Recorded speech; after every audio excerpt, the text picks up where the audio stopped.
Salve família encarando, aqui quem fala é o Davi e seja muito bem-vindo a mais um dos nossos vídeos. Meus irmãos, os sinais do Criador estão aí, seja por obra da própria natureza, através dos fenômenos, ou pela ação direta do homem com suas armas climáticas. O fato é que os sinais estão no mundo todo e como tudo é permitido pelo Criador, isso nos serve de sinais da época que a gente vem atravessando, desse período que para muitos de nós se trata do início das dores, descrita no Apocalipse.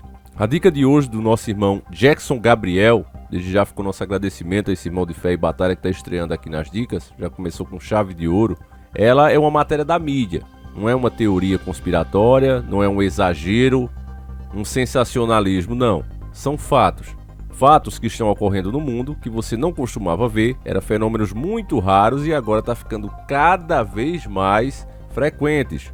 Eu lembro que antes, quando passava qualquer luz no céu, né? Meteoro, meteorito, bólido, como é a moda hoje chamar, isso gerava muitos vídeos aqui na plataforma. Hoje está acontecendo e ninguém está mais nem ligando, de tão numerosos que são esses fenômenos que antes eram raros. Agora você está vendo aqui, na matéria que está no Metrópolis, o título deixando claro: após tempestade de areia, que a gente nem conseguiu falar de tantas coisas que estão acontecendo, chuva de sangue atinge o Reino Unido. Uma chuva de sangue, meu irmão. Eu vou lendo a matéria, a gente vai entendendo juntos, depois a gente dá o raciocínio final. Matéria de 16 de 3 de 2022, muito recente. A tempestade de areia que atingiu a Espanha em uma terça-feira, em 15 de 3 de 2022, alcançou diversos pontos da Europa e chegou ao Reino Unido. Na quarta-feira, dia 16 de março, moradores registraram um céu alaranjado e uma chuva de sangue, que deixou diversos carros cobertos por uma fina camada vermelha. Além de veículos nas ruas, jardins e roupas das pessoas foram afetadas pela poeira, vinda do deserto do Saara. Rebecca Bushby, moradora de Harryfield, em Middlesex, teve o quintal da casa inundado pela chuva de sangue. Ela relatou: para ser honesta, eu pensei que estava ficando louca no começo e estava tentando descobrir como tudo ficou tão sujo. Então percebi que parecia que tudo estava coberto de areia. Nas ruas e nos quintais, moradores do Reino Unido trabalharam o dia inteiro para limpar a poeira de objetos. Rick Harvey, de 36 anos, teve as jaquetas danificadas pela areia e classificou o fenômeno como uma garoa pesada. As poças são lamacentas e os carros brancos parecem enferrujados, disse ele. Aqui encerra a matéria. Um fato comum em todas essas matérias, meus nobres e queridos irmãos, e você que está desperto já percebeu isso, já entende, inclusive já identifica de longe, né? É isso que vai acontecendo quando a gente vai ficando mais e mais desperto através dos anos que passam. A gente percebe que essas matérias são sempre resumidas. Eles não gostam de entrar em detalhes, de explicar como é que uma coisa dessa, porque o papel da mídia deveria ser esse: consultar os especialistas e explicar por que antes a gente não via essas coisas e agora está vendo. Tentar, em uma matéria jornalística de verdade, responder às perguntas que, obviamente, a sua própria audiência quer saber. Outro fato bem relevante que você provavelmente também percebeu é o tipo de testemunha. Eles fazem questão de colocar em uma matéria que já é pequena, né? Já que vai fazer um resumo, deveria colocar fatos importantes, opiniões de especialistas tentando explicar o fenômeno, mas não, eles pegam moradores ali que têm opiniões que batem com o que eles querem que você pense. O camarada que associa isso, e você deve imaginar, Reino Unido, você acha que ninguém lá quando viu essa chuva disse: nossa, isso é um sinal do divino, são as profecias bíblicas se cumprindo? Você acha que em todo o Reino Unido isso não aconteceu? Não teve ninguém com esse tipo de opinião? É óbvio que teve, foi maioria. Só que não é interessante para eles colocar isso aqui, reforçar esse pensamento que automaticamente, ao se deparar com a notícia, você vai ter. O que eles querem fazer é justamente esquecer esse lado espiritual e colocar como que, olha, os moradores de lá nem ligaram para isso. Você é que é um bobão aí no Brasil e tá olhando por esse lado, porque você é ignorante. Não é sempre assim que eles falaram: ah, você tem espiritualidade, você acredita em algo espiritual, então você é um bobo alegre. Mas eu já disse para vocês, os verdadeiros fanáticos são eles, que tudo que fazem é para agradar essas entidades que eles veem em transe, que eles servem, que eles adoram de fato, e tem todo o direito de fazerem isso.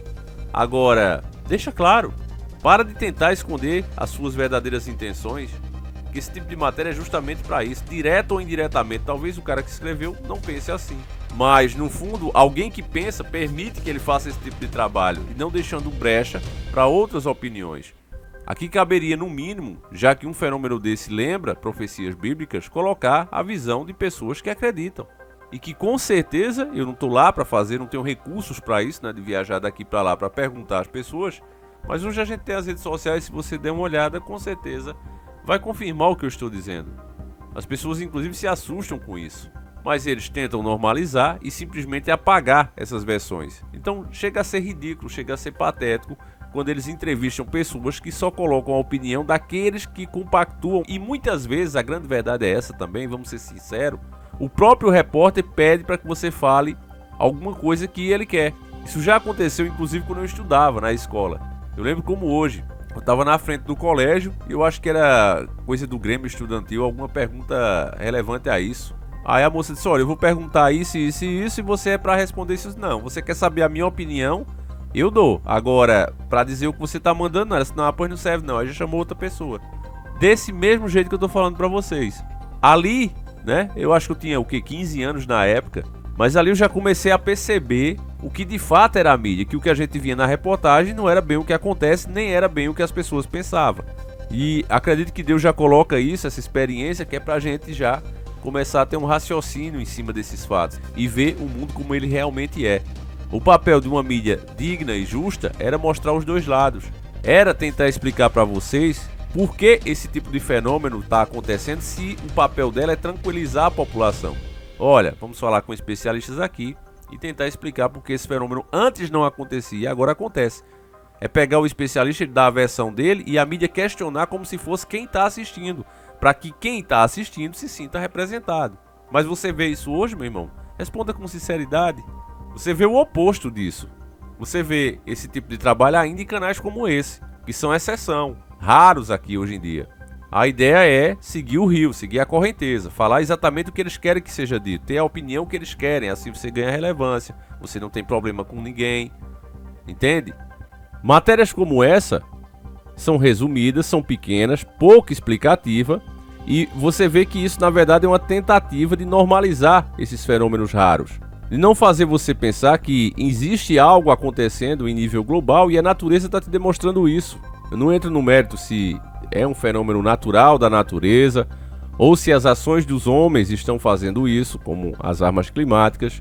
E até então era teoria da conspiração. Já hoje eles admitem, não, realmente nós temos aqui o HAARP, mas ele não tem esse poder todo que falam, exagera a conspiração. A conspiração era que existia essas áreas. Começou a aparecer as fotos, não é? Como você já viu aqui uma centena de vezes. E hoje está espalhado não só nessas bases, mas em vários pontos do mundo. E continua com pouca explicação. Mas pelo menos foi um avanço, né? Graças à informação, a democratização da informação foi um avanço de pelo menos eles admitirem que isso existe. A área que tem o nome da cachaça, o 5001, prefiro não falar para não sofrer qualquer tipo de censura, também era tido como uma teoria da conspiração. E pessoas desapareceram ao longo de anos aos arredores daquele setor. Depois começou a militares aparecendo e dizendo, olha, vocês não podem rodar aqui, não podem circular aqui. Para depois, finalmente, quando o Google colocou o seu satélite aí, a gente teve acesso às imagens, aí foi que, não, aqui realmente tem uma área, não é para vocês chegarem. Então quer dizer, se nós não tivéssemos hoje esses meios de comunicação novos, né, as Big Techs, o YouTube e etc, se nós não tivéssemos isso, eles estariam negando e classificando como teoria da conspiração. Vários absurdos, você vê a mídia, inclusive hoje numa saia justa, porque você tem voz. Eu tô fazendo um vídeo aqui, mas eu sou só mais um de vocês. Qualquer um que tá assistindo esse vídeo também pode, agora mesmo, nessa mesma conta que usa para comentar, subir o seu próprio vídeo e dar explicação da forma que vê esses fatos. Então a mídia ela não sabe lidar com isso. Ficar sem falar dessas coisas que estão acontecendo, eles viram que é pior. Porque, repito, alguém como eu e você vai pegar, vai postar e vai dar o seu ponto de vista. Então eles tentam normalizar a coisa, fazendo matérias curtas como essa, dando pequenos detalhes, se resumindo apenas ao que aconteceu, mas não a tentar explicar e entender por que isso acontece. E é até bom que seja assim, porque quando eles tentam explicar, eles fazem matérias que parecem um livro e manipulando cada fato. É isso que se nota. Agora, você deve imaginar que literalmente não choveu sangue, mas essa chuva de cor mais forte, essa água, que, como a própria matéria explicou, é causada pela tempestade, deixa claro esse período que a gente está atravessando. Essas tempestades que antes era coisa de um país ou outro, agora elas estão se tornando global. Cada vez você está vendo o avanço disso. Fenômenos em geral né? Até pragas de inseto e coisas desse tipo, que era coisa de uma região ou outra, agora estão literalmente se tornando global, meus irmãos. E tanto isso como os próprios problemas políticos que o mundo enfrenta hoje, você vê que vai direcionando, à medida que esses problemas ficam globais, vai direcionando a necessidade de existir um governo único e mundial. Você vê que, como um assunto que à primeira vista parece estar mais ligado com o espiritual, ele acaba dando literalmente na política. Porque se tem uma coisa, uma ferramenta humana que hoje é a mais influenciada justamente pelo mundo espiritual, é justamente a política. E ela é a ferramenta-chave para a criação desse governo único e mundial. Então, com fenômenos, com ações políticas precisando desse governo mundial, você começa a entender, meus irmãos, como e por que esse governo será instalado. E chegará de fato como uma salvação. Será aclamado pelas pessoas. Acredito que esse tipo de coisa, inclusive, deixará de acontecer. Principalmente se isso não é apenas um fenômeno da natureza, mas tem a influência da ação do homem, como, por exemplo, as armas climáticas. Enfim, meus irmãos, tanta coisa acontecendo pelas bandas, acredito que mais esse fenômeno deixa claro que esse é de fato o início das dores. Deixa aí o teu comentário, como você vê esse tipo de fenômeno. A gente volta amanhã, se assim o Criador permitir. Fiquem todos com Deus, um abraço e tamo junto.